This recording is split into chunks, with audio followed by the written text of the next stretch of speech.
안녕하십니까. 이야기가 있는 법구경 명상. 오늘은 개송 17번 대화다따 비구스님, 그리고 개송 18번 소녀 수마나의 죽음, 이 두 가지 이야기입니다. 두 사람은 이미 삼보에 귀한 출가자와 재가자인데요. 이 두 사람은 현재 그 자리에서 자신의 삶 속에서 어떻게 살았는지는 이미 그들의 금색 모습과 내색 모습으로 확연하게 드러납니다. 오늘의 첫 번째 이야기 대화다따는 부처님의 사촌이자 제자죠. 예전에 개송 9번 어울리지 않은 가사를 입은 장로 이야기 때도 대화다따가 이미 이야기가 나왔었어요. 그가 부처님에게 출가는 했지만 부처님과 제자들에 대한 분노 그리고 시기 질투로 말미암아서 그 승단을 분열시키고 부처님 몸에 피를 내던 일부터 그가 마지막 숨을 거둘 때까지 모습을 부처님께서 개송으로 표현해 주십니다. 그리고 두 번째 이야기는 기원정사를 보시한 급고독 장자, 그 급고독 장자에게 막내딸 수마나가 그 제가자로서 부처님의 가르침을 그 육바라밀을 실천 수행하면서 죽음을 맞이하는 내용으로 개송을 읊으셨죠. 오늘은 이 두 가지 개송을 들으면서 명상해보는 시간을 한번 가져보도록 하겠습니다. 그러면 법구경 보온 명상에 들어가기 전에 우선 호흡부터 가다듬어 보겠습니다. 네, 지금 여러분들이 계시는 그 자리에서 호흡 명상 시작점 몸 기본 자세를 한번 잡아봅니다. 지금 혹시 하시는 일이 있다면 잠깐 멈추시고 편안한 공간에서 여러분들의 자세 중에서 가장 편안한 자세로 한번 앉아봅니다. 양쪽 다리를 좌우로 왔다 갔다 반 과부자를 해도 좋고 혹시나 소파나 의자에 앉으셔도 좋습니다. 우선 내 다리와 몸 자세가 편안해야 호흡에 집중하는데 잡생각이 안 나거든요. 이제는 몸을 옆으로 움직이면서 한번 골반과 허리, 척추를 이렇게 바른 자세로 잡아봅니다. 이때 허리는 반듯하게 펴시고 여러분들의 양쪽 손은 자기 배꼽 위로 모아도 좋고 혹은 무릎 위쪽으로 살며시 올려놓아도 좋습니다. 이때 어깨에 힘이 들어갔다면 어깨에 힘을 빼시고 목은 고추 세우시면서 눈은 살며시 가볍게 감아봅니다. 마지막으로 입안의 혀는 입천장에 살며시 갖다 붙여보고요. 자, 이제 심호흡을 깊이 들어 마셨다가 깊이 내쉬는 호흡을 경쇠 1타에 3번 해보도록 하겠습니다.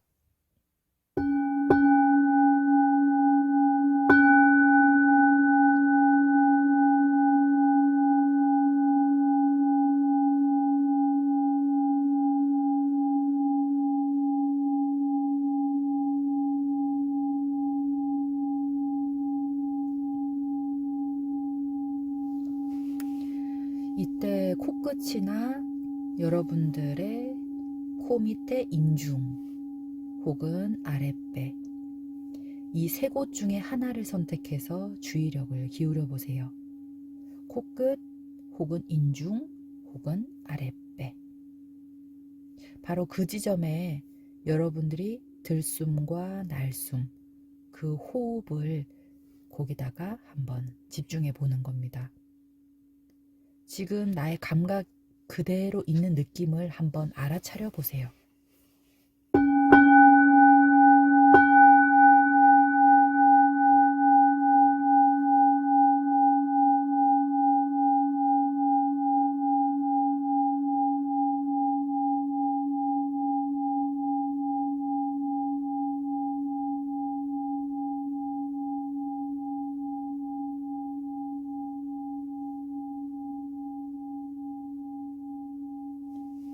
혹시 머릿속에 생각과 고민이 있다면 호흡이 가빠지거든요.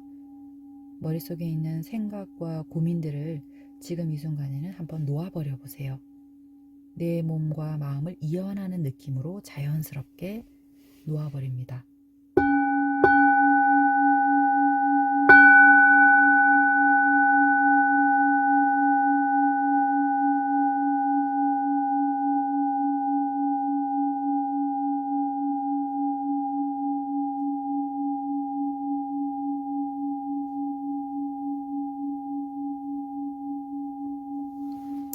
만약 호흡을 마시고 내쉬는 그 짧은 순간에도 사실 그 몸의 감각과 여러 가지 감정들이 올라올 수 있거든요. 어떤 느낌이나 감각이 일어나도 사실 거기에다가 아프다, 힘들다라는 그런 감정을 내지 말고 그냥 내 다리가 저려오는구나. 내가 어떠한 생각이 그냥 일어나는구나 라고까지만 딱 알아차리고 바로 호흡으로 되돌아오세요. 그렇게 집중하다 보면 내가 어떠한 형태나 그러한 경계에 이끌려서 내가 스스로 고통스러워하는 것들이 점점 스스로 알아차릴 수 있죠. 그러면 오직 알아차릴 뿐, 이제 경세 10타에 한번 호흡 명상 시작해 보도록 할게요.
여러분, 내 마음이 그 숨 쉬는 호흡을 잘 보고 있었는지요? 이렇게 호흡을 들어 마셨다가 내쉬는 것에 집중하다 보면 사실 어떤 느낌이 일어나도 그냥 어떤 분별이나 판단 없이 그냥 오직 있는 그대로 알아차리게 되거든요. 이렇게 해서 점점 명상에 집중해서 들어가다 보면 호흡이 고요해지면서 몸과 마음에 고민과 번뇌, 망상, 그리고 나의 탐진치들이 쉬어지면서 몸이 편안해지기 시작합니다. 여러분들이 호흡 명상을 하는 가장 근원적인 목표지요.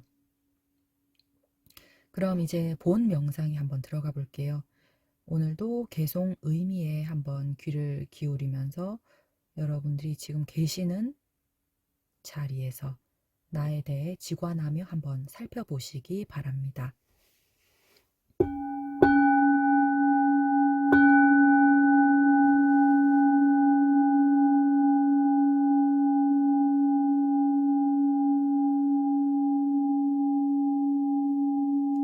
악행을 하는 자는 금생에서도 괴롭고 다음 생에서도 괴롭고 두 생에서 모두 괴로워한다. 악행을 저질렀구나 라고 되새기며 괴로워하고 악처에 떨어져 더욱 괴로워한다. 선행을 하는 이는 금생에서도 즐겁고 내생에서도 즐겁고 두 생에서 모두 즐거워한다. 착한 일을 했구나 하라고 되새기며 즐거워하고 선처에 태어나 더욱 즐거워한다.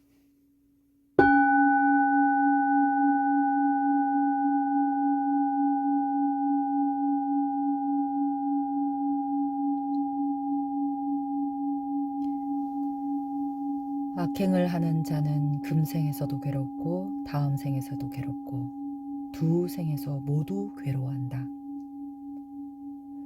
악행을 저질렀구나 라고 되새기며 괴로워하고 악처에 떨어져 더욱 괴로워한다. 선행을 하는 사람은 금생에서도 즐겁고 내생에서도 즐겁고 두 생에서 모두 즐거워한다. 착한 일을 했구나 하고 되새기며 즐거워하고 선처에 태어나 더욱 즐거워한다.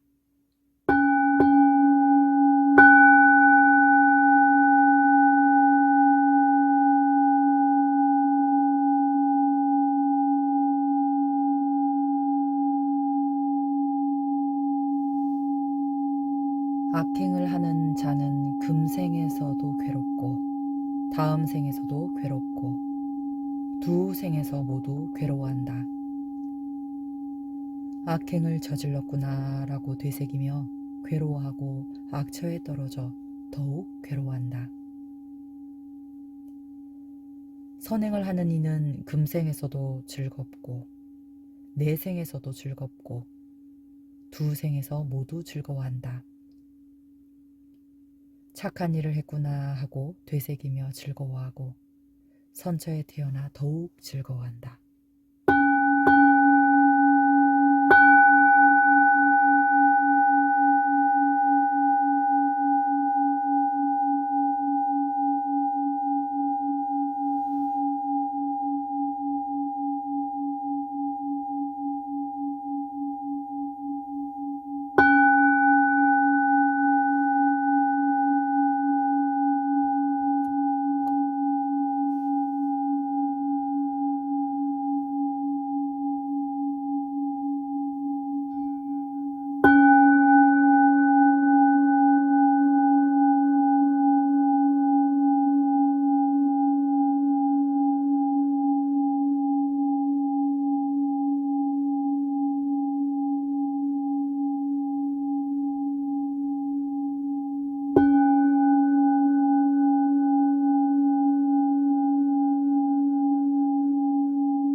여러분, 보온 명상 개송의 뜻에 한번 집중해 보셨는지요? 오늘의 그 법구경 개송은 부처님을 죽이려 했던 데와다타 비구와 그 제가신도 수녀 수마나 그 이야기입니다.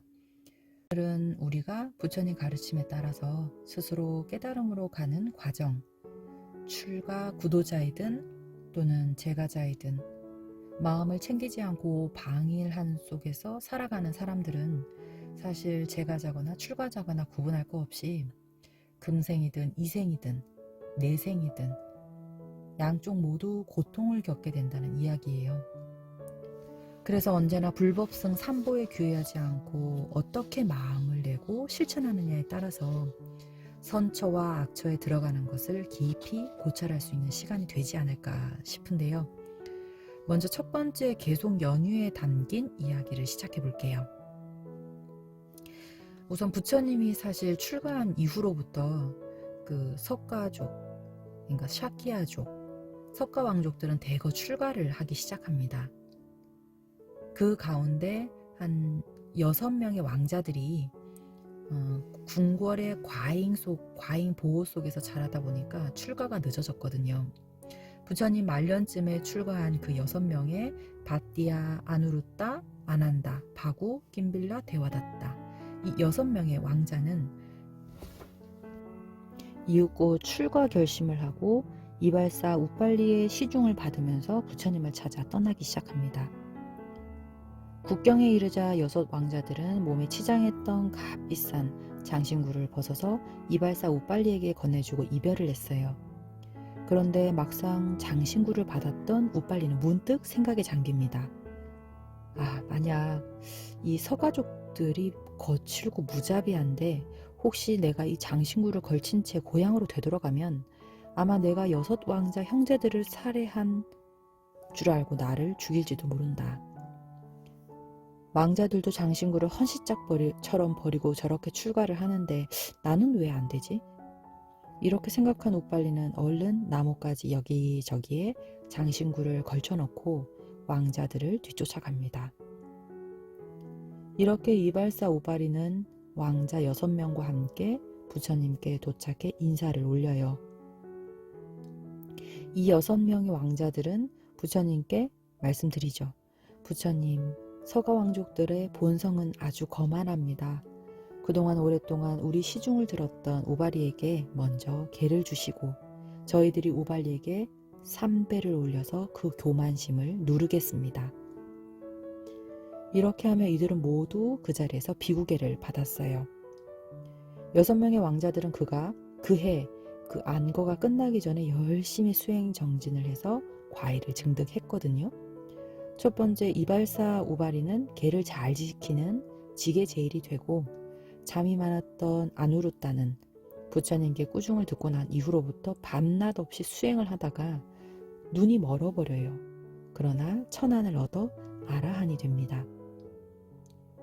그리고 아난다는 수다원을 얻었어요. 여기서 아난다는 부처님의 시자 아난다와는 동명이인입니다. 그리고 바구와 낌빌라, 이 2 사람은 윗바사나를 닦아서 아라한이 되었고 데와바타는 일반 범부의 신통력을 얻었어요. 어느 날 꼬산비에서 부처님이 제자들과 함께 머무르실 때 많은 사람들에게 크나큰 존경을 받았는데 모두들 가사, 약, 여러 공양물을 들고 와서 스님들께 공양을 올렸어요. 그런데 이때 데와다타 장로를 찾는 신도님들이 아무도 없었다고 해요. 자존심이 상했던 데와다타는 자신의 사촌형 부처님에게 질투심과 앙심을 품기 시작했는데 자신도 사촌형 부처님과 같이 많은 이들에게 존경을 받고 싶어 했죠. 만약 이러한 이득 명예라면 빈비사라 왕의 아들 아자타사뚜와 손을 잡는 게 낫겠다라고 마음을 먹어요. 그러고는 아자타사뚜 앞에서 데와다타는 신통으로 동자로 둔갑해서 뱀을 목에 걸치고 요술을 부리기 시작했다고 합니다. 그 모습을 본 아자타사뚜가 그것에 감탄하며 아침 저녁으로 데와다타에게 음식 공양을 올리기 시작했고 이렇게 되자 데와다타는 스스로 이득과 명예를 얻었다라고 생각하기 시작했죠.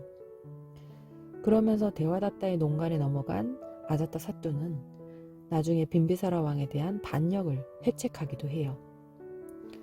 그리고 데와다타 자신 또한 이제 승단을 이끌어야 될 사람은 부처님이 아니라 바로 나다. 그리고는 부처님에게 가서 부처님이시여, 당신은 이제 나이가 많이 드셔서 삶의 마지막 단계에 와 있습니다. 이제 번거로운 일 없이 아무것도 관심 두지 마시고 이제는 과의 선정에 들어 행복하게 지내십시오. 그리고 제게 승단을 맡겨주시면 승가를 이끌어 나가겠습니다. 이렇게 데와다타는 두세 번 부처님에게 물러나시기를 주장하죠. 이때 부처님은 데와다타의 삿된 그런 요구에 단번에 거절을 하시면서 대중공표 갈마를 열어요.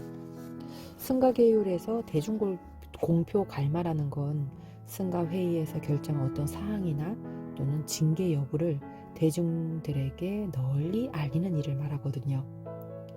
부처님은 대중들에게 비구들이여, 데와다타는 이제 예전의 데와다타가 아니다. 그는 삼보를 인정하지 않고 자신만을 인정한다. 그래서 이제부터는 라자가하에서 데와다타를 징계한다. 이렇게 부처님에게 거절당한 데와다타는 크게 모욕감과 수치심을 느낍니다. 그리하여 3번씩이나 부처님을 해치려고 복수를 궁구하지요. 한 승단에서 데와다타를 교화시키려 했던 부처님도 참 아마 골칫거리지 않았을까라는 생각이 드는데요. 첫 번째 먼저 아자타 사또 왕자를 통해서 사주를 시작하게 합니다. 아자타 사또는 빈비사라 왕의 아들인데 빈비사라는 즉위한 이후에 부처님께 귀해서 한 37년 동안을 부처님과 친구처럼 지내오셔요.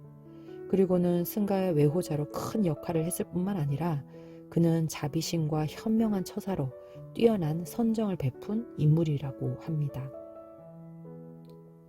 권력, 재물에 대한 인간의 욕망이 아마 아들이 아버지를 죽음으로 몰고 갔는데 부처님 말년에 라자가하의 비극이라고 불릴 만큼 큰 사건입니다. 이에 대한 상세한 이야기는 관무량수경을 보면 여러분들이 아마 알 수 있을 거예요. 그렇게 왕이 되지 못하고 평생 왕자로 죽을 것이니 이제 아버지 부왕을 죽여서 왕에 오르라 라고 데와다타가 이야기를 합니다. 그러면서 데와다타 본인도 나도 부처님을 죽이고 부처님 자리에 오를 것이다. 이렇게 이야기한 그 말을 들은 아자타 사또는 아버지 빈비사라 왕을 폐위시키고 감옥에 가두어 굶겨 죽이면서 결국 왕위 자리에 오릅니다. 이때 데와다타도 부처님을 살해하려고 자객을 고용했는데 이 자객들이 모두 부처님에게 발각되죠. 오히려 부처님 법문을 듣고 감동해서 부처님께 귀의해 제자가 되었다고 합니다. 두 번째는 어느 날 영축산에 올라가서 부처님이 탁발을 하고 돌아오시기를 기다려서 길 쪽으로 커다란 바위를 굴려 내립니다. 근데 그 바위가 방향이 바뀌어서 실패로 돌아갔는데 굴러떨어지는 바위 파편이 탁 튀어서 부처님 엄지발가락에 피를 내는 상처를 입으셨어요. 세 번째는 사나운 코끼리 날라기리에게 술을 먹여서 흥분하게 해서는 부처님을 향해 돌진케 하여서 밟아 죽이려는 계획을 합니다.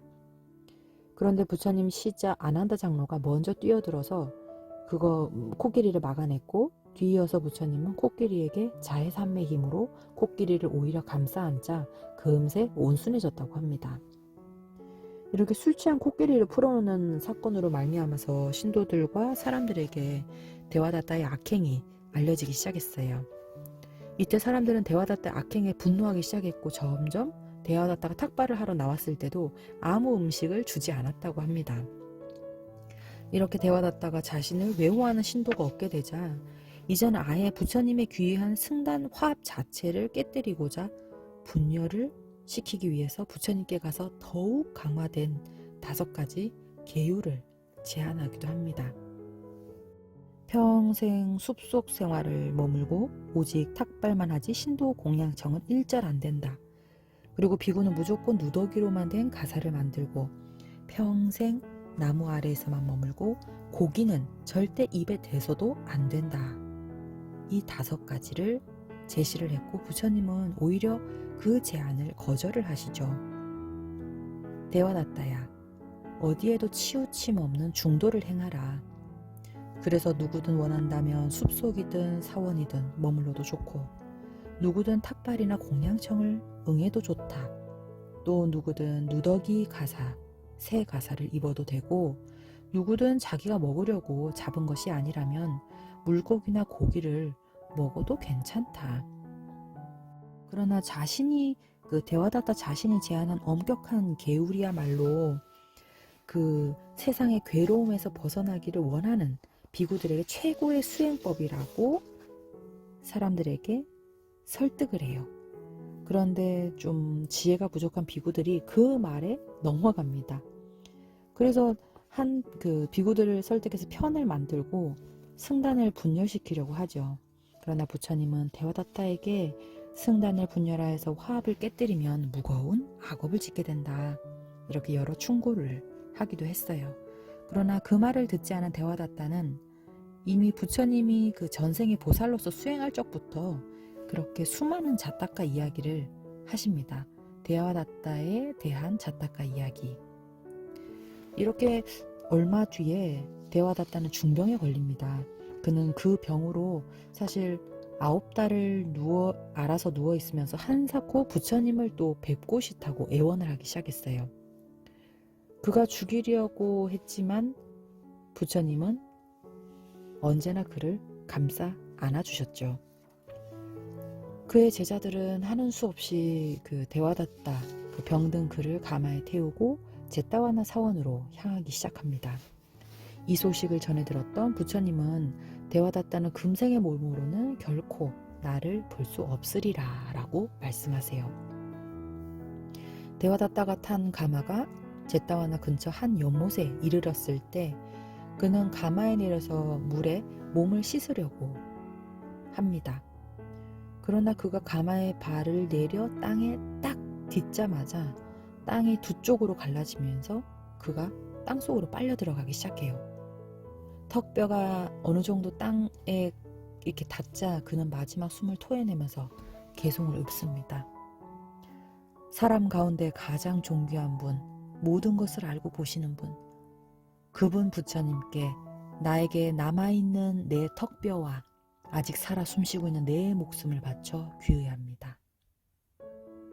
이렇게 하면서 땅속으로 빨려 들어가요. 부처님은 이렇게 데와다타가 출가한 후에 또 최후까지 어느 정도 이 일을 이미 통찰치로 알고 계셨다고 해요. 그러나 데와다타가 출가하지 않는다면 윤회를 벗어나는 씨앗을 심지 못한다고 이야기하시면서 출가를 만약 한다면 아무리 큰 죄를 저지른다 해도 미래에 어느 정도 윤회를 벗어날 씨앗을 심을 것이다 라고 하시죠. 부처님은 악행을 저지른 데와다타가 윤회를 벗어날 씨앗을 심기를 바라면서 그를 제접한 거죠. 사실 마음을 챙기지 않고 방해 속에 살아가는 사람들은 재가자거나 출가자거나 양쪽 모두 고통을 겪는다고 하죠. 이어서 두 번째 이야기예요. 소녀 수마나의 죽음인데 그 수마나는 사실 급고독 장자를 보시했던 그 기원정사를 보시했던 급고독 장자의 딸입니다. 매일 2,000명의 비구가 그 집에서 공양을 했는데 이처럼 공양을 올리는 일은 아주 세심하게 신경을 써야 했대요. 스님들이 편안하게 공양을 드시고 또 필요한 것을 제때 제공해야 했기 때문에 급고독 장자는 나이가 들자 이 일을 맡을 적임자로 큰딸 마수바타에게 맡기면서 비구들에게 세심한 주의를 기울이며 보살피라고 합니다. 그래서 큰딸 마수바타는 스님들이 하는 법문을 귀담아 듣고 실천하면서 수다원을 얻어요. 그리고 결혼하면서 시댁에 가서 살게 되었어요. 그러자 이번에는 둘째 딸 쫄라수바타에게 그 자리를 임명합니다. 그녀도 언니처럼 승가를 잘 보살폈고 실천 수행하면서 수다원을 증득했지만 또 이윽고 결혼해서 집을 떠나버려요. 그러자 마지막 셋째 막내딸에게 이 일이 이제 맡기게 되었거든요. 수만아는 실천 수행하면서 사다함을 얻고 오히려 그는 결혼을 하지 않으면서 처녀로 그대로 지냅니다. 그런데 어느 날 중병에 들어요. 그 중병에 들어서 큰 고통 때문에 음식 먹는 것도 끊고 알아눕고 말았어요. 중병에 든 딸을 찾아온 아버지는 딸을 보자마자 아니 이게 무슨 일이냐 내 귀여운 딸 수만아야. 그러자 딸은 앓으면서도 뜻밖의 아버지에게 하는 말이 뭐라고 말하는 것이냐 이 아우야. 딸의 이 말에 놀란 아버지는 아이고 우리 딸 제정신이 아니구나. 뭐가 두려워서 그렇게 말하는 거냐. 그러자 딸은 나는 두렵지가 않다 아우야. 이렇게 말하고는 죽어버렸어요. 급고독 창자는 사실 수다원이라는 과일을 이제 이미 수다원이라는 그 가위에 있었지만 사실 딸의 죽음에 복받쳐 오르는 눈물에 정말 장례를 치르자마자 부처님에게 달려갔어요. 자신의 막내딸 죽음이 믿어지지 않았기도 했지만 아니 평소 셋째 딸이 온순하고 겸손하고 또 성실했거든요. 근데 죽기 전에 반말을 하면서 온전치 못한 상태로 헛소리를 하고 죽었다는 생각에 너무나 마음이 아팠어요. 그러나 부처님은 그 일을 딱 듣자마자 이미 정신적으로 딸의 도가가 사실 아버지보다 한 단계 높았기 때문이라고 설명을 하십니다. 급고독 장자는 수다원을 얻은 반면에 딸은 사다함과를 얻었기 때문이죠. 그래서 딸은 이미 도솔천으로 가서 태어났음을 말씀해 주십니다. 오늘은 이렇게 이제 두 가지 이야기로 이제 마무리를 지었는데요. 삼보에 귀의하여 출간되와닿다. 그리고 제가 수만아 두 사람의 이야기입니다. 대와닿다는 전생의 업식을 뛰어넘지 못하고 이생에서도 삼보를 비방하고 존경받는 부처님을 질투하면서 승단을 분열시키려 하고 또 이렇게 부처님을 시해하려고 하는 과보로 살아서는 땅속으로 빨려들어갔다고 하지요. 즉 지옥으로 들어갔다 하지요. 그러나 반면에 신심으로 승보에 공양하고 부처님 말씀을 실천 수행한 그 제가자였던 수만아는 이생에서 사다함을 얻고 병들어 죽어서는 도솔천에 태어났다고 합니다. 여러분 이와 같이 불법성 삼보에 귀의한 무량한 공덕에 대한 내용은 사실 여러 경전에 많이 보여져요. 우리 중생들이 흔히 바라는 것은 보통 재물 또는 건강, 평안함, 무병장수 이런 것들이 있겠죠. 그러나 사실 아무리 재물이 많아도 생로병사, 늙음, 질병, 죽음은 벗어날 수가 없어요. 생로병사, 늙음, 질병, 죽음 이 고통에서 벗어나는 방법이 곧 부처님께 기회하고 가르침에 귀의하고 스님들께 귀의하는 것이라 합니다. 여러분이 삼보에 귀의해서 법문을 듣고 진심으로 실천 수행하면 부처님이 말씀하시길 지금 현재도 즐겁지만 죽은 후 내 생도 달라진다는 그렇게 개송을 말씀하셨죠. 한 번이라도 청정한 마음으로 삼보에 귀의하면 사막치를 면한다는 공덕이 있습니다. 삼보에 귀의하고 육바라밀 팔정도를 닦아나가면 윤회의 모든 고통을 벗어날 수 있다고 해요. 물론 첫 단계는 탐욕과 나의 오욕락, 분노, 시기질투, 이런 어리석음, 이런 탐진치가 모두 나에게 비롯된 것이라고 먼저 인지를 해야 되겠죠. 세상을 살면서 나에게 맞는다면 탐욕을 일으키고 나에게 맞지 않는다면 우리는 보통 시기와 질투심을 느끼게 됩니다. 이 무명, 번뇌, 망념, 생사의 그 윤회 속으로 빠뜨리는 근원이 되고 고통을 만드는 원인인데요. 이것을 제거하면 부처님과 같이 된다고 해요. 그 삼독, 우리가 아는 그 탐진치를 없애기 위한 수행으로 팔정도라는 수행이 있어요. 여러분들이 아마 들어보셨을 겁니다. 정견, 바른 견해, 즉 정견, 바른 견해, 이것은 바른 도리와 이치로 세상을 보는 겁니다. 그리고 두 번째 정사유, 바른 사유, 바른 생각. 그리고 정어, 바른 말. 뭐 거짓말하지 않고 불량설. 우리가 천수경 할 때 많이 하지요. 불망어, 불기어, 불량설, 불악구. 그리고 네 번째는 정업, 바른 행동입니다. 또는 바른 직업, 오개나 정사유를 실천하는 거지요. 그리고 정명, 바른 생활. 일상생활에서 건전하게 생활하고 바른 생활을 습관으로 지니는 것입니다. 그리고 정정진, 바른 노력입니다. 그리고 일곱 번째는 정념, 바른 인식. 그리고 마지막 여덟 번째는 정정, 바른 명상입니다. 여러분이 삼귀오개, 그러니까 다섯 가지 제가자의 오개로 탐욕을 다스리고, 그리고 오늘 호흡 명상이라 이렇게 본 명상을 하시면서 나의 분노심을 다스리고, 그렇게 얻어진 지혜로서 나의 어리석음을 다스린다고 합니다. 오늘도 부처님 가르침이 여러분들 가슴속에 오래오래 지속되기를 간절히 발언하면서 개송을 마지막으로 한 번 더 독송하고 마치겠습니다.